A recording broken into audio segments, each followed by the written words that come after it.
అద్భుతమైన కలెక్షన్లతో దుమ్ము దుమ్మరం లేపుతూ దూసుకుపోతున్న మెగాస్టార్ చిరంజీవి నటించిన లేటెస్ట్ మూవీ మనశంకర వరప్రసాద్ గారు సినిమా 4వ రోజు సంక్రాంతి హాలిడే అడ్వాంటేజ్ తో అన్ని చోట్ల అద్భుతమైన జోరును చూపెడుతూ ఉండటం విశేషం. సినిమా ఓవరాల్ గా ఇప్పటి వరకు సాధించిన కలెక్షన్లు ఈ రోజుతో మరింతగా పెరిగిపోయే అవకాశం ఎంతైనా ఉంది. మిగిలిన సినిమాల మధ్య పోటీలో మిగిలిన సినిమాలు పాజిటివ్ రెస్పాన్స్ ను సొంతం చేసుకున్నప్పటికీ కూడా మేజర్ థియేటర్స్ ను హోల్డ్ చేసి జోరును చూపెడుతూ ఉన్న ఈ సినిమా అన్ని చోట్ల ఎక్సలెంట్ గా ట్రెండ్ ను కొనసాగిస్తూ ఉండగా బాక్సాఫీస్ దగ్గర నిన్నటి మీద ఆల్మోస్ట్ 10 to 20% వరకు గ్రోత్ ను ఆన్లైన్ టికెట్ సేల్స్ లో అలాగే ఆఫ్లైన్ లో కూడా కొనసాగిస్తూ దూసుకుపోతూ ఉంది ఈ సినిమా. కర్ణాటక, రెస్ట్ ఆఫ్ ఇండియాలో కూడా గ్రోత్ ను చూపెడుతూ ఉండగా ఓవర్సీస్ లో మాత్రం కొంచెం డ్రాప్ అయింది. ఓవరాల్ గా ట్రాక్ చేసిన సెంటర్స్ ను బట్టి సినిమా అవలీలగా తెలుగు రాష్ట్రాల్లో ఈ రోజు 14 కోట్ల నుండి 15 కోట్ల రేంజ్ లో షేర్ ను అందుకునే ఛాన్సెస్ ఉన్నాయి. అది కూడా ఇతర సినిమాలు పాజిటివ్ రెస్పాన్స్ ను సొంతం చేసుకుని జోరును చూపెడుతున్నా కానీ audience first and best option ఈ సినిమాని అవ్వడం విశేషం. ఇక ఈవినింగ్ అండ్ నైట్ షోల కంప్లీట్ ఆఫ్లైన్ లెక్కల అంచనాలను మించిపోతే ఎక్స్పెక్టేషన్స్ ను కూడా సినిమా దాటిపోవచ్చు. ఇక కర్ణాటక, రెస్ట్ ఆఫ్ ఇండియాలో 1.5 కోట్లకు పైగానే కలెక్షన్లను ఆల్రెడీ సొంతం చేసుకున్న సినిమా ఫైనల్ లెక్కలు బాగుంటే ఇంకా కలెక్షన్స్ పెరగవచ్చు.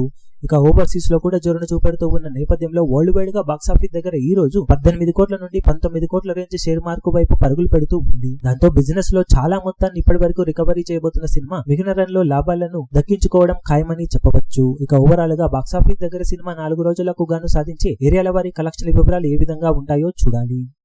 ఈ వీడియో మీకు నచ్చినట్లయితే లైక్ చేయండి, షేర్ చేయండి, ఛానల్ ను సబ్స్క్రైబ్ చేయడం మాత్రం మరవకండి. ఏ చిన్న అప్డేట్ ను మిస్ అవ్వకూడదు అనుకుంటే బెల్ ఐకాన్ ను ప్రెస్ చేయండి.